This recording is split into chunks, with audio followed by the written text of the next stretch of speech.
जय Shri Radhe Krishna. I hope आप सब बहुत अच्छे होंगे। चलिए कर्मयोग की चर्चा को अब हम आगे बढ़ाएंगे कि श्री कृष्ण क्या कहते हैं कर्मयोग के बारे में। तो यहाँ पर श्री कृष्ण बता रहे हैं अर्जुन को कि आखिर ये जो पाप हैं ये आप और हम क्यों करते हैं, क्योंकि अर्जुन ने पूछा कि आखिर भगवान ऐसा क्या कारण है कि हम पाप नहीं करना चाहते हैं उसके बाद भी हमसे पाप बन जाता है। तो अर्जुन कहते हैं कि हमें लगता है कि कोई हमारे अंदर बैठा है, कोई शत्रु, अजात शत्रु ऐसा कोई बैठा है हमारे अंदर जो बलपूर्वक हमसे ये पाप कर्म करवा लेता है। क्योंकि आप और हम भी नित्य अनुभव करते हैं कि आप और हम कुछ कार्य होते हैं ऐसे जो हम मोहवश कर बैठते हैं, पर कई कार्य ऐसे होते हैं जो आप और हम सोचते हैं कि भाई इन कार्यों को हम नहीं करेंगे, ऐसा कार्य हम नहीं करेंगे, क्योंकि हमारी जो अंतरात्मा है वो भली प्रकार जानती है कि हमें क्या कार्य करना है और क्या कार्य नहीं करना है। उसके बाद भी आप और हम देखते हैं कि हम ही कहते हैं कि ये कार्य गलत है, वो उसी कर्म को हम कर बैठते हैं। तो अर्जुन कह रहे हैं कि हमें लगता है कि कोई हमारे अंदर शत्रु बैठा है जिसको मैं जानता नहीं हूँ और वो मुझसे इस कार्य को करवा लेता है, क्योंकि मैं चाहता नहीं हूँ। आप और हम कभी अगर अनुभव करें, आप और हम विचार ही करते हैं कि हम ही नहीं चाहते हैं, हम ही जानते हैं कि ये कार्य गलत है, दूसरों को पीड़ा देना गलत है, हम जानते हैं भली प्रकार और हमारा मन हमें रोकता भी है, फिर भी हम दूसरों को पीड़ा दे बैठते हैं। हम जानते हैं कि इस कार्य को नहीं करना चाहिए, ये कार्य करना गलत है। अब देखिए, चोर जो होता है वो जानता नहीं है कि उसे चोरी नहीं करनी चाहिए, भली प्रकार जानता है। अगर नहीं जानता हो तो फिर वो छुप करके क्यों करता है, क्यों रात में ही चोरी की जाती है? इसीलिए ना, क्योंकि वो जानता है कि ये कार्य छुप करके करना चाहिए। तो वो जानता है ना भली प्रकार कि ये कार्य नहीं करना चाहिए, तभी छुप के कर रहा है, पर क्यों कर बैठता है? तो यहाँ पर अर्जुन पूछ रहे कि भाई कौन है ऐसा जात शत्रु जिसके कारण इस कार्य को मैं कर बैठता हूँ? मुझे लगता है श्री कृष्ण कि कोई बलपूर्वक मुझसे ये कार्य करवा ले रहा है। तो यहाँ पर भगवान बताते हैं कि भाई है कौन वो, कौन है वो जात शत्रु जो हमारे ही अंदर बैठ करके हमसे कार्य करवा रहा है? तो यहाँ पर श्री कृष्ण कहते हैं कि वो और कोई नहीं है, वो रजोगुण है। भगवान कह रहे हैं कि भाई प्रकृति से आप उत्पन्न हुए हो, तो प्रकृति के गुण आप में आए हुए हैं। तो भगवान कहते हैं भाई ये जो त्रिविध गुण है, आपके सतोगुण, रजोगुण, तमोगुण, तो भगवान कहते हैं भाई इन्हीं के अधीन है मनुष्य। और आप ही कह रहे हो कि मैं पाप कर्म करना नहीं चाहता हूँ, मुझसे कोई करवा लेता है। तो भगवान कहते हैं उसमें रजोगुण है, क्योंकि रजोगुण से भगवान कहते हैं काम उत्पन्न होता है। रजोगुण से काम की इच्छा उत्पन्न होती है। काम मतलब इच्छा, इंद्र तृप्ति, कि मुझे ये खाने का सुख मिल जाए। आप ये मत समझिए कि काम का मतलब केवल एक वही काम होता है, काम का मतलब होता है इच्छा। तो भगवान कह रहे हैं रजोगुण से इच्छा उत्पन्न होती है कि मुझे ये भी ले लूँ, मैं इस सुख को भी प्राप्त कर लूँ, मुझे ये भी मिल जाए, वो भी मिल जाए। आप देखते होंगे कि अगर जीवन में किसी की सुबह से शाम तक दौड़ भागे, सो भी नहीं पा रहा है, तो आप मान लीजिए उसमें रजोगुण की प्रबलता है, क्योंकि रजोगुण इच्छा उत्पन्न करता है कि मुझे इस सुख की भी प्राप्ति हो जाए, उस सुख की भी प्राप्ति हो जाए। तो भगवान कह रहे हैं इससे काम की इच्छा उत्पन्न होती है। तो जब इच्छा उत्पन्न होती है, तो भगवान कह रहे हैं जब इच्छा उत्पन्न होती है ना, जब हमें किसी चीज़ को पाना होता है, तो आप और हम ये विचार ही नहीं कर पाते कि ये मार्ग सही है या गलत है। क्योंकि हमें अगर किसी चीज़ की इच्छा है कि हमें ये चीज़ चाहिए, तो हम मार्ग का विचार ही नहीं करेंगे। हमें पता होगा कि गलत मार्ग है, पर वो प्रबलता इतनी होगी उस वस्तु को पाने की कि आप और हम गलत मार्ग पर ही चले जाते हैं। तो यहाँ पर आप देखेंगे, आजकल आप देख रहे हैं कि सब लोग धन इकट्ठा करने में लगे हैं, पर क्या कोई विचार कर रहा है कि धर्म अच्छे कार्य से आ रहा है या बुरे कार्य से?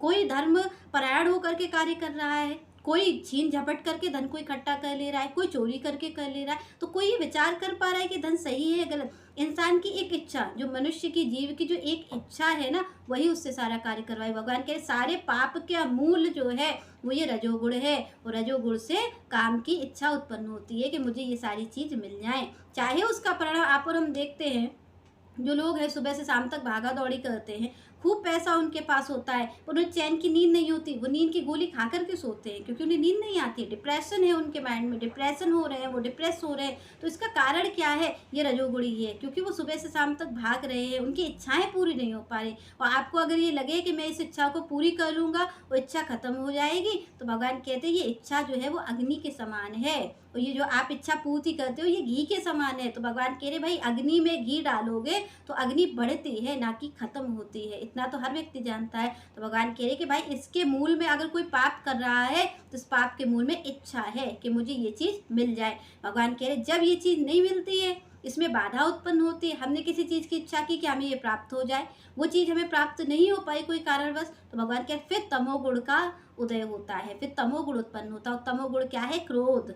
क्रोध की उत्पत्ति होती है। जब हमें कोई चीज़ नहीं मिल पाती है तो हमें क्रोध आता है, और क्रोध में हम किसी के साथ गलत सलत कर जाते हैं। हम किसी को भी नहीं समझ पाते क्रोध में, क्योंकि क्रोध तो ये विचार ही नहीं करता है सही गलत का, और हम किसी के साथ भी गलत कर जाते हैं। तो भगवान कह रहे ये जो मूल है ना आपके, जो बलपूर्वक कोई करवा रहा है, तो भगवान कह रहे ये बलपूर्वक करवाने वाला आपको रजोगुण है। आपकी ये गलत इच्छा है, गलत इच्छा की प्रबलता इतनी है कि वो करवा ले रही है। यहाँ पर श्री कृष्ण कहते हैं भाई इसकी तो एक ही उपाय है कि आप देखो, आप रजोगुण को उत्पन्न कर रहे हो तो तमोगुण स्वतः ही उत्पन्न हो जा रहा है, क्योंकि काम की इच्छा उत्पन्न हुई, काम में बाधा पड़ी तो क्रोध अपने आप उत्पन्न हो गया। तो भगवान श्री कृष्ण कहते हैं कि अगर चाहिए कि इससे आप मुक्त हो जाओ, आपको ये जो पाप में लगने की जो आपकी हो गई है प्रवृत्ति, भगवान कह रहे अगर इससे चाहते हो मुक्त हो जाओ, तो भगवान कहते हैं रजोगुण को हटाइए और सतोगुण को बढ़ाइए। सतोगुण जब बढ़ेगा जीवन में तो भगवान कह रहे फिर ये जो पाप में प्रवृत्ति है ना ये हट जाएगी, फिर आपके विचार अच्छे हो जाएंगे, तब आप जीवन में सेवा करने लग जाओगे। तो भगवान कहते हैं भाई रजोगुण को घटाने का क्या मतलब है,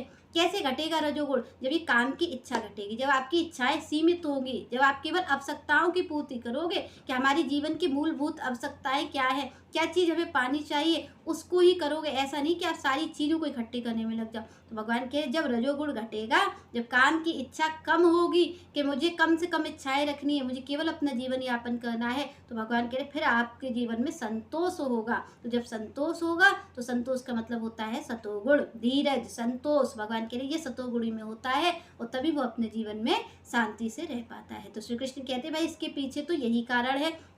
भगवान कह रहे और जीव कैसे रहता है उसे खबर भी नहीं पड़ती। भगवान कह रहे कि उसके अंदर रजोगुण आ गया है, उसको खबर भी नहीं पड़ती है। जीव जो आता है, श्री कृष्ण कहते हैं कि भाई जीव तो वहाँ से शुद्ध ही आता है, तो यहाँ पर आ करके वो मलिन हो जाता है। उसकी जो बुद्धि है, जो आत्मा है, वो मलिन हो जाती है, वो गलत कार्यों में लग जाता है। आगे श्री कृष्ण कहते हैं धूमेन अव्रियते वहिन यथा आदर्शः मलेन च यथा उल्बेन आवृतः गर्भः तथा तेन इदम आवृतम।